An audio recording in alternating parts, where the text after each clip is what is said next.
आज के इस लेक्चर में हम करेंगे कैरेक्टरिस्टिक्स ऑफ मेमोरी सिस्टम।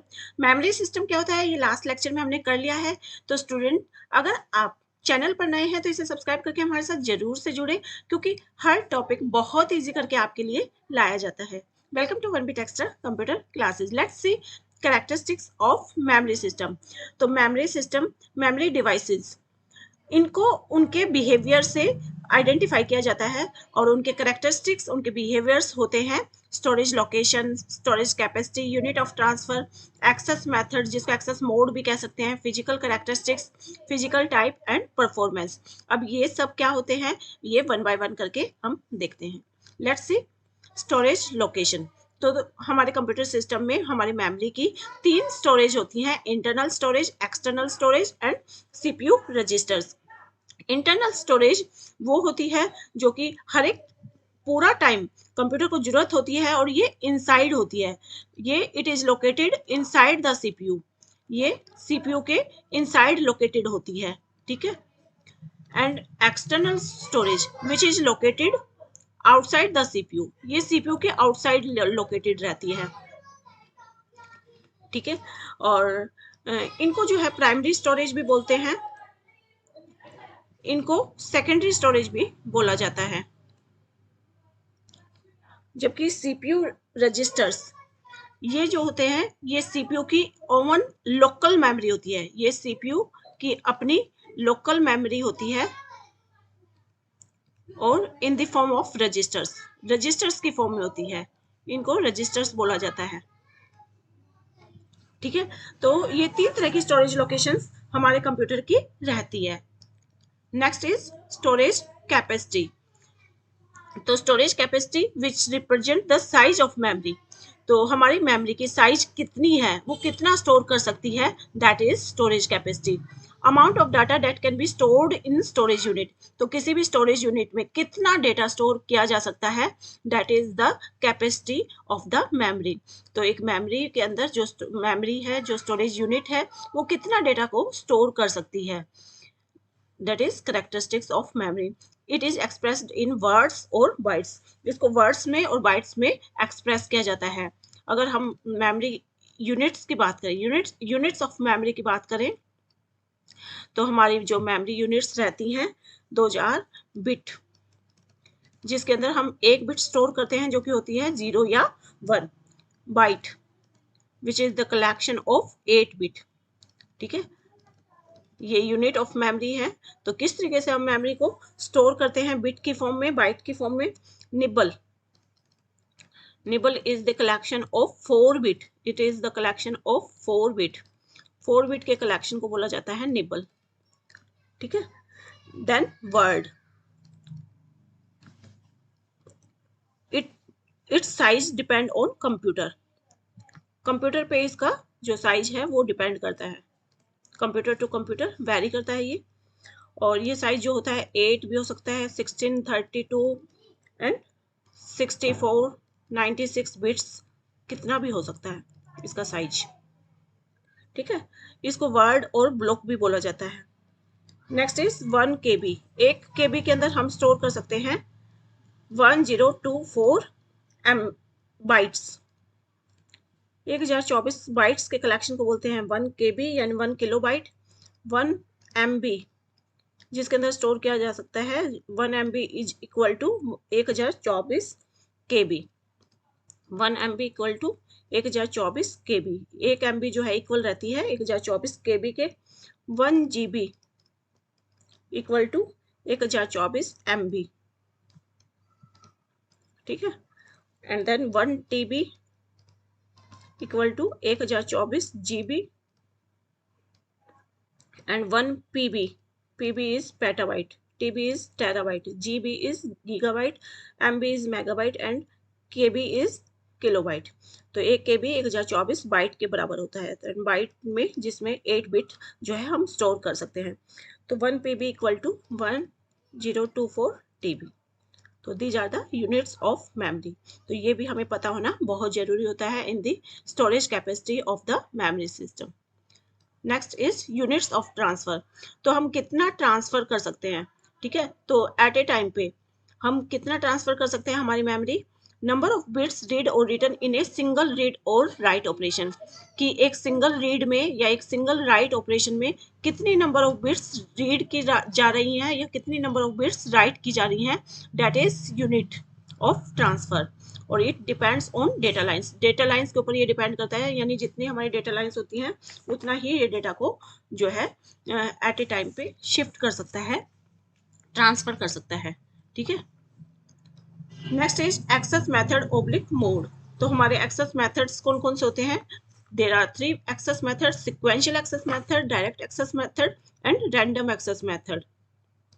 ठीक है, तो सिक्वेंशियल एक्सेस मेथड, इसके अंदर होता है वन रीड राइट हेड, एक रीड राइट हेड होता है, और ये एक रीड राइट हेड हर एक लोकेशन को एक्सेस करता है सीरियली। ये जो है हर लोकेशन को जो है एक्सेस करता है कैसे? सीरियली। एक रीड राइट हेड ही होता है। जैसे हमारी ये मेमोरी लोकेशन है,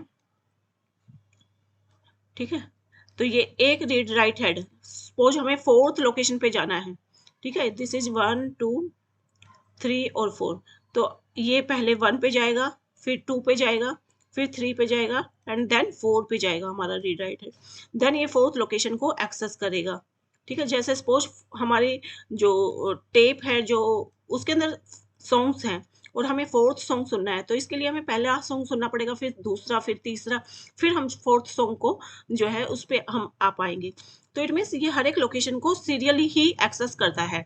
तो आपको उस पर्टिकुलर लोकेशन पर जाने के लिए आपको उससे पहले के सारे लोकेशंस को सीरियली रीड करना होता है in the method sequential access method.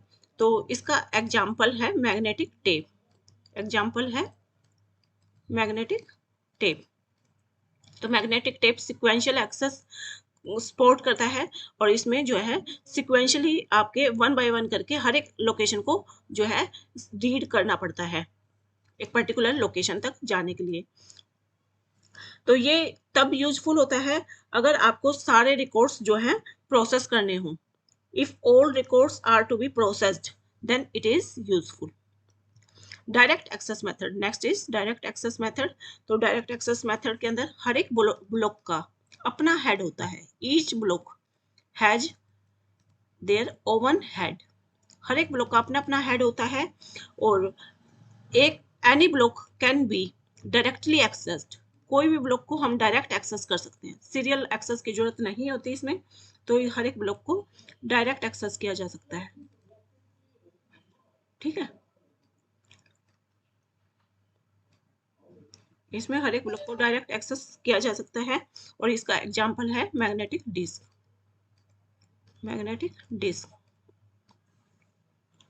Next is random access method, और ये तब यूजफुल होता है जब आपको part of the data access करना हो। ठीक है, पूरा डाटा एक्सेस करने के बजाय पार्ट ऑफ डेटा एक्सेस करना हो, random access method. Next is, तो इसमें क्या होता है, इसमें access time of each location is same, किसी भी लोकेशन पे जाना हो हर एक लोकेशन का एक्सेस टाइम जो है सेम रहता है, यानी आप रैंडमली किसी भी लोकेशन पर सेम टाइम पर जा सकते हैं। इसका एग्जांपल है मेन मेमोरी।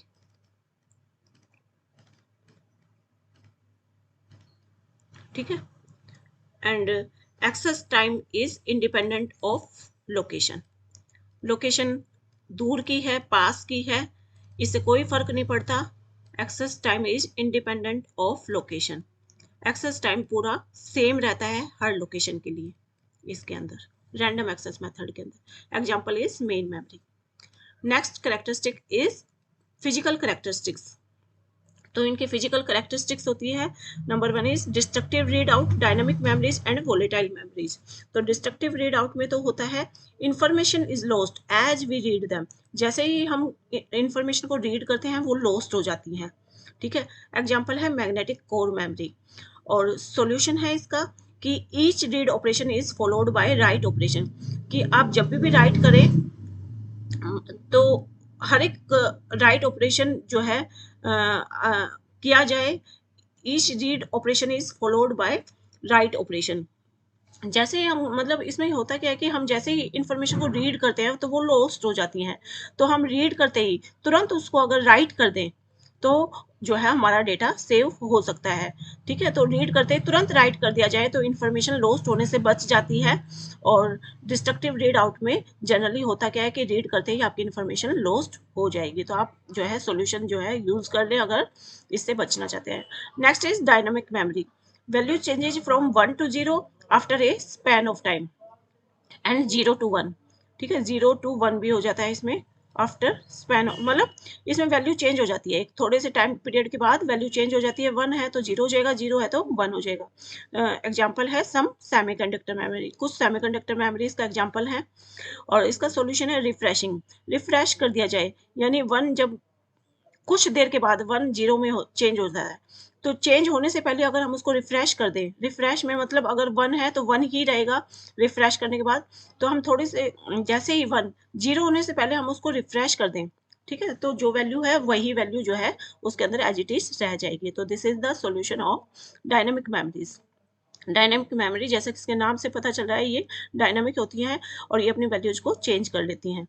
वोलेटाइल मेमोरीज, इसके अंदर वोलेटाइल मेमोरीज ये टेम्परेरी नेचर की होती हैं, यानी इनका डेटा लॉस्ट हो जाता है जैसे ही लाइट चली जाती है। When power is turned of, जैसे ही बीच में लाइट चली जाती है तो ये सारी इंफॉर्मेशन को अपनी लॉस्ट कर देते हैं। इनकी इंफॉर्मेशन टेम्परेरी नेचर की होती है, जैसे ही लाइट जाएगी तो वो सारी इंफॉर्मेशन फिनिश हो जाती है, खत्म हो जाती है। एग्जाम्पल है सेमीकंडक्टर मेमोरी। सॉल्यूशन है यूपीएस, यूपीएस लगा लें, UPS is uninterrupted power supply. तो यूपीएस अगर आप लगा लेंगे तो आप अपने डेटा को सेव कर सकते हैं, क्योंकि आपका जो है यूपीएस लगाने के बाद एकदम से आपका सिस्टम ऑफ नहीं होगा, थोड़ी देर तक वो चलेगा और उस दौरान पे आप अपने डेटा को सेव कर सकते हैं और इससे आपकी इंफॉर्मेशन लॉस्ट होने से बच जाएगी। ठीक है, तो these are the characteristics. Next is physical type. तो दो तरह की फिजिकल टाइप के अंदर दो तरह की हमारी मेमोरी रहती है, magnetic memory and semiconductor memory. तो इनको डिटेल्ड ये दोनों होते क्या है और इनका डिफरेंस क्या होता है तो वो तो हम नेक्स्ट लेक्चर में देखेंगे। अभी सिर्फ आप इसका नाम देखें कि हमारी दो तरह की फिजिकल टाइप में मेमोरी रहती है, magnetic memory and semiconductor memory. Next is performance. तो परफॉर्मेंस इसके नेक्स्ट कैरेक्टरिस्टिक्स है। तो परफॉर्मेंस में तीन चीजें रहती हैं, तीन कैरेक्टरिस्टिक्स इसकी, access time, access rate and memory cycle time. तो इन तीनों से हम डिफाइन कर सकते हैं कि वो मेमोरी की परफॉर्मेंस कैसी है। तो first is access time. This is time required to locate and retrieve the record. तो एक रिकॉर्ड